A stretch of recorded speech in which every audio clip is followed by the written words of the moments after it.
Viernes 24 de julio, sean todos bienvenidos a La Gran Aldea y a partir de este momento algunas de las informaciones más destacadas en www.lagranaldea.com.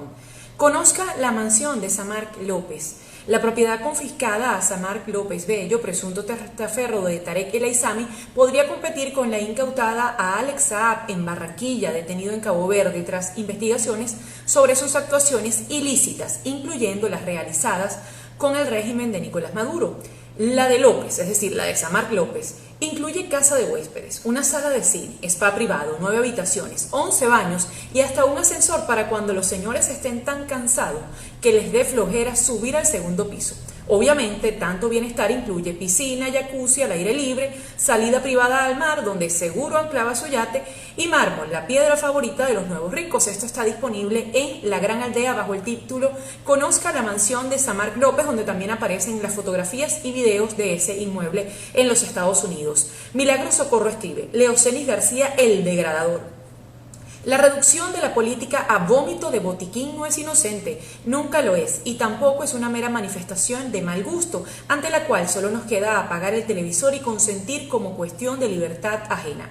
Cuando el lenguaje político procura de manera deliberada encanallar el lenguaje, cosificar al otro y la de degradar el espacio de los intercambios simbólicos, no cabe la opción de dejarlo pasar. Para que la política sea respetable es deber de todos hacerla respetar, que se trate a los electores como ciudadanos con discernimiento y no como seres primitivos que no reconocen en sus parejas ni un rastro de identidad, sino solo un conducto sobre el que ejercer su dominio. Esto está disponible ya en www.lagranaldea.com bajo la firma de Milagro Socorro. Pero cuando son las 8:05 en la ciudad de Caracas, Venezuela, vamos a conectarnos de inmediato con el profesor de Derecho Administrativo y quien fuera procurador de la Nación de parte del gobierno interino de Juan Guaidó, porque la semana pasada la Corte de Delaware pues decidió que la directiva actual de Citgo es la designada justamente por Juan Guaidó, a pesar de esa solicitud que había hecho el gobierno de Nicolás Maduro de que se respetara a una directiva nombrada por ellos. Pero no solo eso, está ese envío que le ha hecho Estados Unidos de un mensaje que dice así: la llegada del gobierno interino, o con la llegada del gobierno interino, Citgo se mantiene como una empresa independiente y autónoma de la República. Por lo tanto, no puede cobrarse una deuda por culpa de Chávez, cuando hizo la expropiación de las Cristinas, en esa corte. Bienvenido, José Ignacio, ¿cómo está? Gracias, Adriana, un placer estar aquí como siempre. En primer lugar, estas dos decisiones de la última semana, ¿qué representan y qué oportunidades tienen para poder proteger Citgo? ¿Es definitiva la protección o puede haber algo más en el camino? Cuando tú hablas de Venezuela, lamentablemente nada es definitivo. Pero podemos asegurar que mientras se mantengan las actuales circunstancias, Citgo quedará protegida como el activo estratégico más importante de los venezolanos en el exterior, y estas dos decisiones a las cuales tú haces referencia así lo confirman. Ahora bien, estos últimos días, los grupos de poder relacionados con Henry Falcón lo han culpado a usted, y en varias oportunidades, de que se vaya justamente a perder Citgo. Incluso hay un grupo de poder que pide una investigación en su contra ante el Departamento de Justicia de los Estados Unidos por lo que ellos califican como prácticas corruptas por haber sido, según ellos, usted quien dijo que Citgo era el alter ego, de la República, y que usted defendía a Cristalex. La última semana incluso hicieron tendencia el tema de la supuesta pérdida de Citgo. Todas esas son afirmaciones que carecen de base objetiva y que responden a lo que yo califiqué en su momento como una campaña de difamación en mi contra y de desinformación sobre la situación general de Citgo. Ya yo he explicado varias veces, y lo hice incluso antes de ser designado procurador especial en un memo que envié a la Asamblea Nacional a comienzos de febrero, que en el año 2017 yo fui testigo experto de derecho venezolano en el juicio de Cristalex. Nunca, jamás emití ninguna opinión sobre la tesis del alter ego. Eso es falso. Y la razón es muy sencilla. La tesis del alter ego es de derecho de Estados Unidos y yo solo opiné de derecho venezolano. ¿Y de qué opiné yo? Yo expliqué al juez cómo las políticas arbitrarias y predatorias de Hugo Chávez, emprendidas entre 2003 y 2012 y luego continuadas por Nicolás Maduro, habían eliminado la autonomía de PDVSA, fue un análisis objetivo. Por lo tanto, culparme a mí de lo que ha sucedido en Cristalex por esa opinión sería tanto como culpar de homicidio al médico que tiene que hacer la autopsia del cuerpo. ¿Por qué cree que justamente esos grupos políticos, muchos de ellos representados por el candidato presidencial Henry Falcón, siguen sacando esa tesis en los últimos días y sobre todo en las últimas semanas?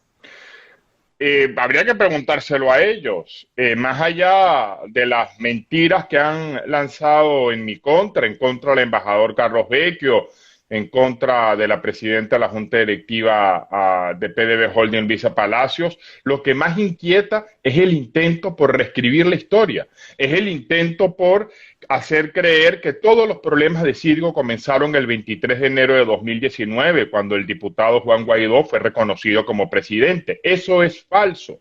Los problemas de Citgo tienen dos causas claras. Uno, la deuda irresponsable contratada por Hugo Chávez, y dos, las políticas predatorias de Nicolás Maduro, que en el año 2016, cuando ya el colapso era evidente, cuando ya el sobreendeudamiento de Venezuela le había cerrado las puertas al financiamiento internacional, cuando no habían sanciones, dicho sea de paso, en 2016, Nicolás Maduro hizo un uso instrumental de Citgo para desviar millardos de dólares que desaparecieron en esa cleptocracia que tiene a todos los venezolanos asombrados. Escuchaba lo que tú decías de esta mansión que se consiguió en Colombia. Entonces, lo más delicado, yo lo quiero decir con toda responsabilidad, de estas falsas acusaciones, de este grupo político, es que pretenden reescribir la historia para exculpar a Nicolás Maduro. Y lo que debería investigarse en la Asamblea Nacional, en los medios de comunicación, todos los venezolanos, son las operaciones fraudulentas que Nicolás Maduro hizo, con apoyo de ciertos inversionistas, como en el caso de los tenedores del bono 2020, y de ciertos opinadores y dirigentes políticos en el año 2016, para comprometer a Citgo, insisto, por millardos de dólares. Por cierto que en la última entrevista que tuvimos, usted dijo esto textualmente: todos los vicios de la corrupción están presentes en el bono 2020. Es una operación que los venezolanos tienen que conocer a detalle. Ese bono será anulado por seguro. ¿Sigue seguro de eso? Absolutamente seguro. A mí no me cabe la menor duda. La demanda de nulidad del bono 2020 responde a la decisión histórica de la Asamblea Nacional, mantenida en dos acuerdos del 27 de septiembre de 2016 y del 15 de octubre de 2019. Por cierto, en esta campaña de difamación, la otra segunda ola que la semana pasada se inició en mi contra, este grupo político no explicó, porque de nuevo manipulan la verdad, que la Asamblea Nacional aprobó un acuerdo donde declara la responsabilidad política de Nicolás Maduro por el caso de Cristalex y de manera clara, sin duda, deja establecido que mi inhibición en ese caso fue correcta y oportuna. Ahora, justamente con ese tema, en la entrevista anterior usted decía que pronto iba a dar los nombres, que iba a escribir libros. ¿Se está preparando eso? Sí, claro. La historia del 2020 es apasionante porque uno no entiende cómo en octubre de 2016, insisto, con un país ya colapsando, con un sobreendeudamiento evidente, PDVSA sin flujo de caja, Nicolás Maduro logró hacer una operación de canje por 3.3 millardos de dólares, incrementando el endeudamiento de PDVSA en casi 1 millardo de dólares y comprometiendo a Citgo en garantía. Esa es una operación que no tiene sentido. Hubo analistas que dijeron que con esa operación el riesgo de PDVSA bajaba, que esa era una operación buena, que esa era una operación sólida. Los hechos demostraron que era mentira. Un año después, noviembre de 2017, PDVSA entra en default en toda su deuda, salvo en el bono 2020, que Nicolás Maduro pagó religiosamente, destinando recursos que han debido orientarse a atender la emergencia humanitaria compleja en Venezuela. Esa tendencia cambia con el gobierno interino del presidente Juan Guaidó, que hizo valer las decisiones de la Asamblea Nacional, y a mí como procurador, que no era más que el abogado, me tocó implementar la estrategia legal para defender los derechos de PDVSA y la posición histórica de la Asamblea Nacional, y esa decisión me la han cobrado incluso hasta el día de hoy. ¿Quiénes son los involucrados que se puedan nombrar en este momento o hay que esperar la salida del libro de José Ignacio Hernández? Es conveniente esperar a que el caso se decida para no perturbar innecesariamente el caso. Volviendo al tema Citgo, también hay actores políticos que dicen que Citgo debería enviar gasolina a Venezuela para aliviar el sufrimiento de la ciudadanía acá, toda vez que ya las reservas de la gasolina iraní pues van palo abajo. ¿Cómo lo ve usted? En esa operación concreta que se ha propuesto hay un problema previo que tiene que resolverse y si no, entonces estamos hablando de propuestas que se hacen con fines clientelares quizás. ¿Maduro recibiría la gasolina de Citgo? Probablemente no. Además hay un episodio que no se ha divulgado lo suficiente. Oye bien, en diciembre del año 2019 Nicolás Maduro se robó casi 50 millones de dólares en productos petroleros de Citgo. Cuando digo que se robó es porque había un tanquero de Citgo que tenía productos petroleros derivados crudos, que era de Citgo, había una disputa en Estados Unidos y como Maduro la estaba perdiendo, ¿qué fue lo que hizo? Pues tomó por la fuerza el buque y le robó a Citgo 50 millones de dólares. Entonces yo devuelvo la pregunta con esta pregunta. ¿Sería para Citgo, que es una empresa fiscalizada en Estados Unidos como consecuencia del endeudamiento de Maduro, insisto, sería responsable para Citgo vender gasolina a un régimen que está sancionado, que es cleptocrático y que además le debe nada más y nada menos que 50 millones de dólares? El problema no es Citgo, el problema es que mientras Nicolás Maduro esté sentado en la silla de Miraflores, lamentablemente ningún tipo de solución efectiva podrá ser implementada. Citgo ha dado para todo en los últimos días. También en las últimas semanas, la fracción 16 de julio de la Asamblea Nacional denunció no haber sido informada sobre la emisión ejecutada por Citgo a comienzos de junio, leo textualmente, la que trató de una colocación de notas garantizadas y no de bonos de la deuda que se utilizaron para refinanciar una deuda de la compañía. ¿Qué tiene usted que decir ante esto? ¿Tiene algún tipo de información sobre las peticiones que está haciendo la bancada 16 de julio, que incluso se ha quejado de que ni siquiera sabía los nombres de la junta directiva de Citgo recién nombrada? O sea, no sabía las credenciales, perdón. Durante mi gestión como procurador, yo mantuve siempre un trato cordial con la fracción 16 de julio. Eso no impidió que ellos hicieran varias observaciones, preguntas, requerimientos a mi gestión. Y tengo que decir, y quiero aprovechar la oportunidad para decirlo, que la posición de la fracción 16 de julio durante mi gestión como procurador fue absolutamente institucional, respetuosa y constructiva. No puedo decir lo mismo de otras experiencias. Pero en el caso concreto que tú estás señalando, yo no conozco los detalles. Citgo es una empresa autónoma y por tanto su refinanciamiento escapaba de las materias que yo conocía, pero sí es importante recordar que la deuda que está refinanciando Citgo es la deuda heredada de Nicolás Maduro, porque como expliqué, en el año 2016 Maduro desesperadamente extrajo millardos de dólares de Citgo. Con la operación del bono 2020, 3.3 millardos, con un préstamo de Rosneft, 1.5 millardos, y con préstamos que obligó a Citgo a realizar, yo no manejo bien la cifra, pueden ser millardos de dólares, para pagar, imagínate tú, un dividendo a PDVSA. Entonces Citgo se encontró, la junta directiva de Citgo en 2019, con un problema, una deuda contratada de manera irresponsable. ¿Qué podía hacer Citgo? Solo tenía una opción, renegociar esa deuda. Y la experiencia demuestra que las deudas que se contratan de manera errada, pues la renegociación, algún tipo de defecto va a tener que hacer porque no se puede corregir todos los defectos a través de una renegociación. Por cierto que usted también ayer tuiteaba cuando veía la fotografía de la casa de Samark López y las más recientes publicadas de Alex Saab, que iba a haber una tarea muy grande para poder recuperar activos producto de la corrupción que pertenecen a Venezuela. Cuando hablamos, por ejemplo, de una casa de Alex Saab, de una mansión de Samark López, ¿es posible que ese dinero venga a Venezuela o es una quimera? Hay quienes han promovido incluso, vamos a recuperar toda la plata que tiene esta gente enchufada, esta gente corrupta para ayudar a los venezolanos. ¿Eso tiene posibilidad? ¿Cuántos de los activos o cuántos de los dineros son recuperables? Hay que ser muy responsable con eso. La tarea de recuperar activos derivados de la corrupción en Venezuela es una tarea titánica, de largo plazo, de gran aliento. Cuando hablo de largo plazo, estoy hablando de un lapso, si me preguntas, sobre los 10 años. Es una tarea que yo en lo personal No creo que deba ser asumida a plenitud por el gobierno interino, porque no hay gobernanza, no hay capacidad de gestión. Y es una tarea que puede abarcar, según estimaciones, oye bien las cifras, entre 200.000 y 400.000 millardos de dólares. La deuda pública venezolana, que es una cosa absurda, son 140 millardos o 140.000 millones. Es decir, los activos desviados de corrupción pueden ser 2, 3 veces la deuda pública venezolana.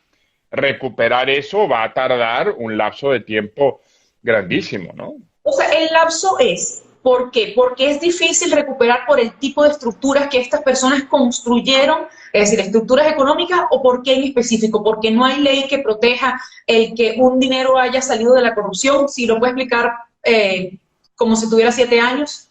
Con gusto. ¿Por qué es tan complicado? Primero, es necesario que en Venezuela exista una ley especial de recuperación de activos derivados de la corrupción, porque hay un problema que es pequeño, pero muy grande en su consecuencia.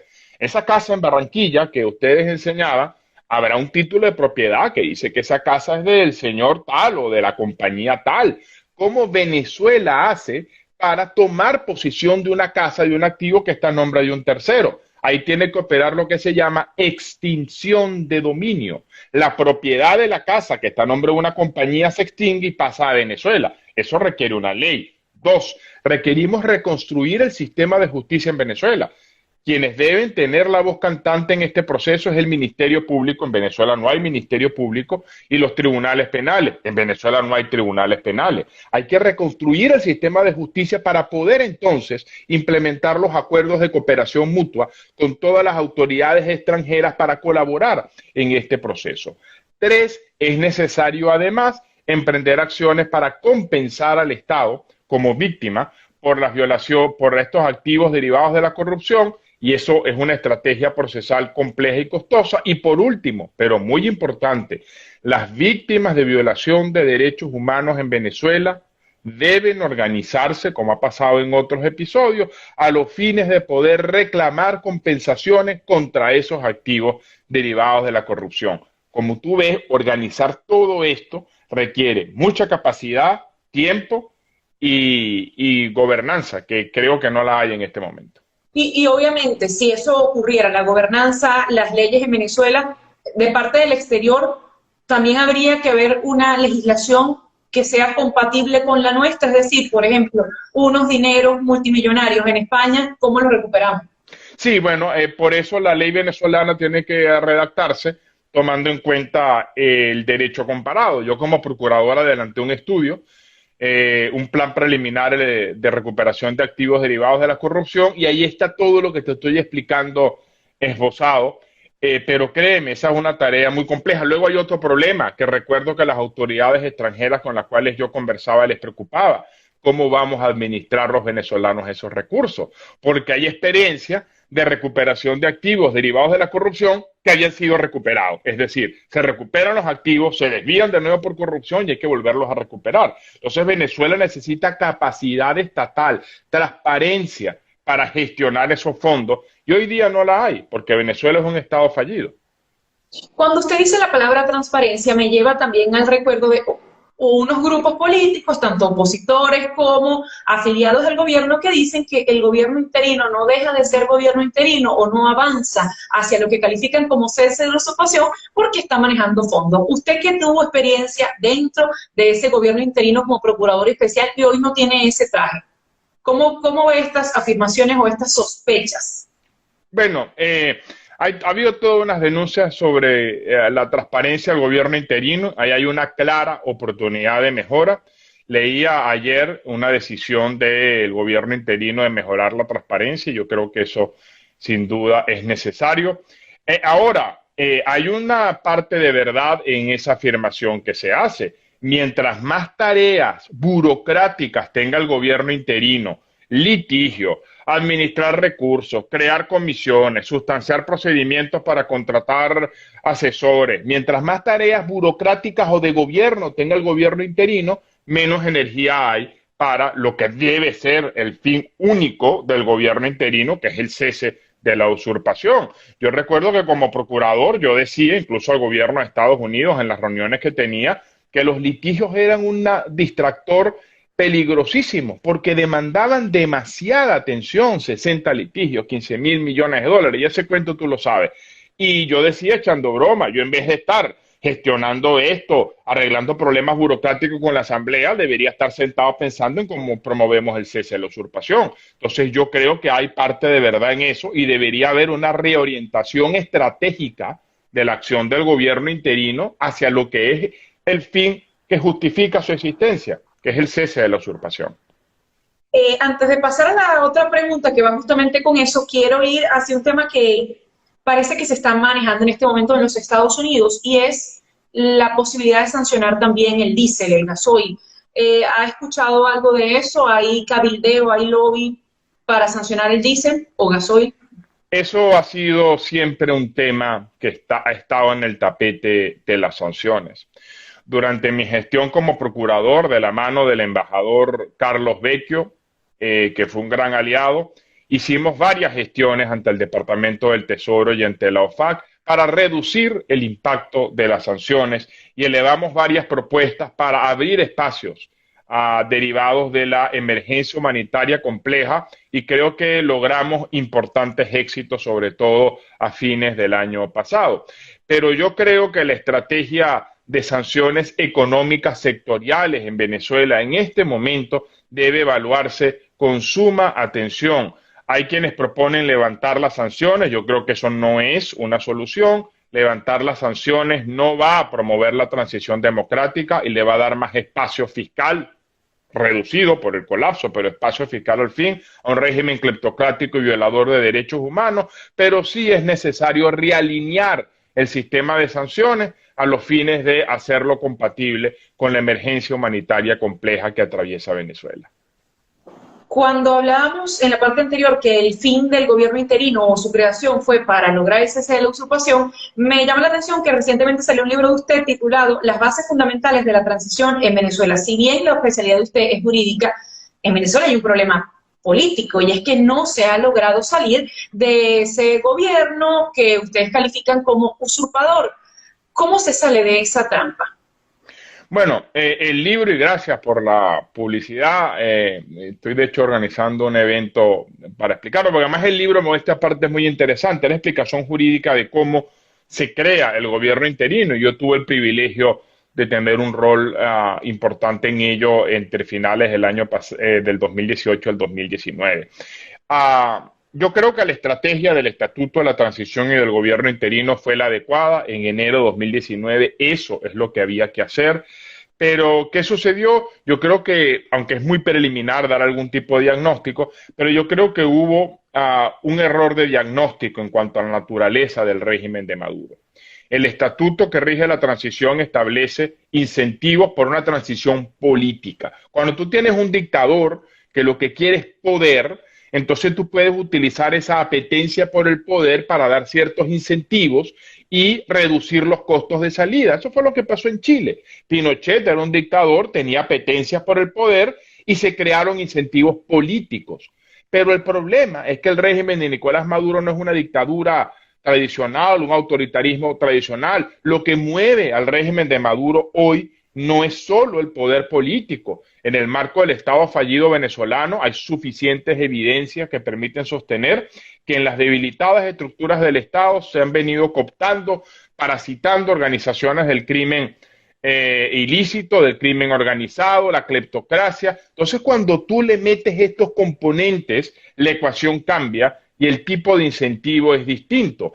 Para una persona que está comprometida en narcotráfico y comercio ilícito del oro, que tú le ofrezcas una ley de justicia transicional no le vale de nada, porque los mecanismos de justicia transicional valen en el campo estrictamente político. Entonces, en este momento, donde vienen 6 meses, que ya se nos fue casi uno, importantísimos para Venezuela, es más que importante entender con claridad cuál es la naturaleza del régimen de Nicolás Maduro. Más allá de entender la naturaleza del régimen, también está esa eventualidad de las elecciones de este fin de año. También hay quienes critican ese carácter perpetuo del gobierno interino y lo que ustedes han llamado como continuidad administrativa. ¿Qué tan viable es que Juan Guaidó siga siendo un presidente encargado, interino, para enero del 2021?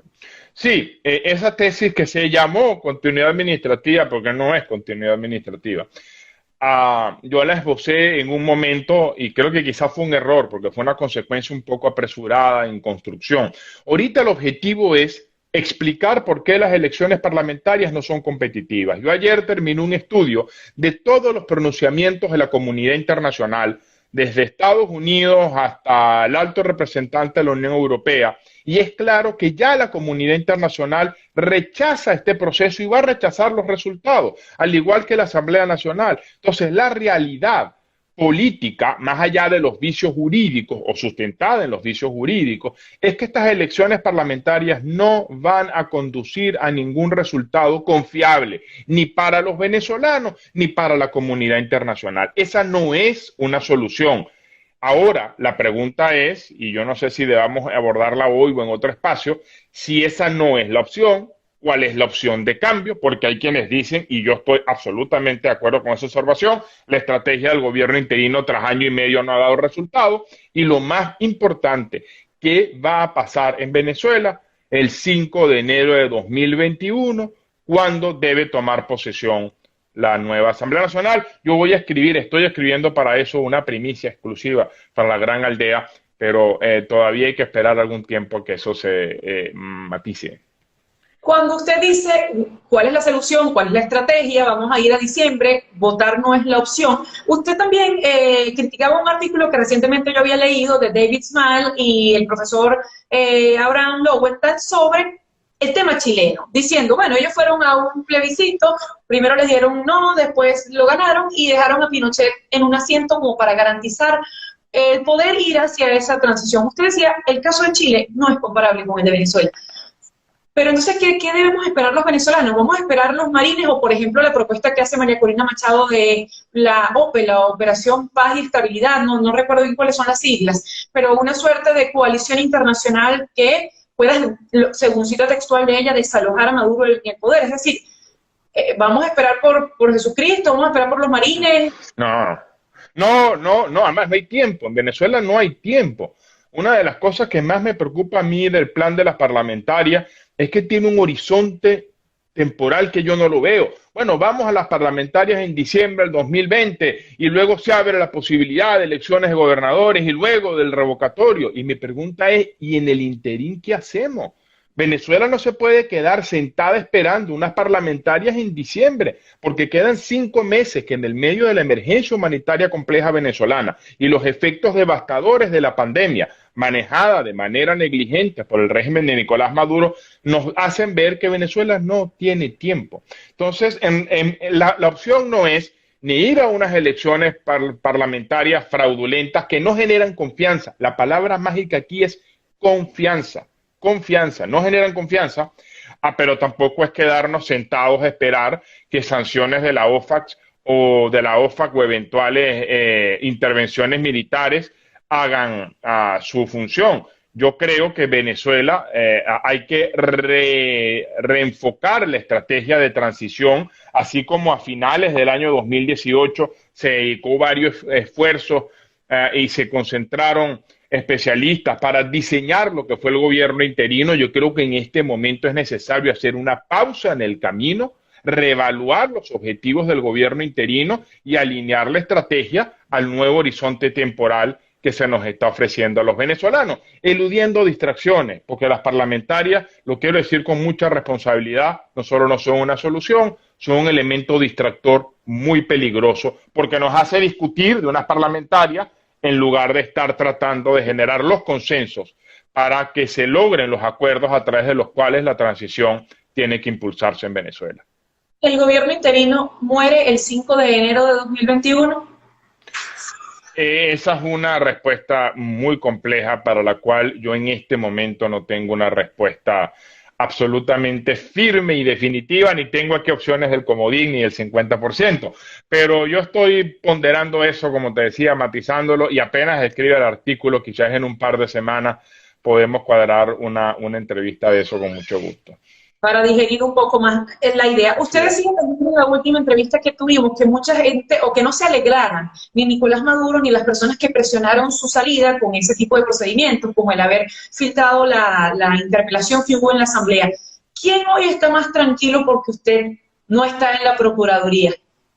Habrá que preguntárselo a los sospechosos usuales. No me extraña, no me extraña que algunos acreedores estén contentos, ¿no? Y uno que otro actor. Pero esa es, como dice el dicho criollo, alegría de tísico. El nuevo equipo de la Procuraduría Especial ha venido realizando un trabajo magnífico, profesional, ha logrado éxitos importantes en este corto plazo. Y aquí hay una estrategia. Lo que quizás nunca comprendieron quienes tantos me criticaron es que yo solo soy un abogado. O sea, a mí no me tienen que echar la culpa, echen la culpa al cliente. La decisión de los bonos 2020, hay quien ha dicho, demandar la nulidad fue un error de José Ignacio Hernández. Esa decisión no fue mía, yo la apoyo al 100%. Esa fue la decisión adecuada, pero yo no tomé la decisión de demandar la nulidad del bono. Esa decisión la toma mi cliente, que era la Junta ad hoc de PDVSA, honrando los acuerdos de la Asamblea Nacional. Es decir, que este grupito de personas que yo le he llamado mosquitos, que están por allí haciendo ruido y fastidian, mucho ruido y pocas nueces. A decir verdad, aquí hay una línea de defensa de los activos, una línea que piensa, pone primero a la nación y no los intereses económicos de ciertos grupos, y esa línea se va a mantener. ¿Hay más mosquitos en el gobierno que en la oposición?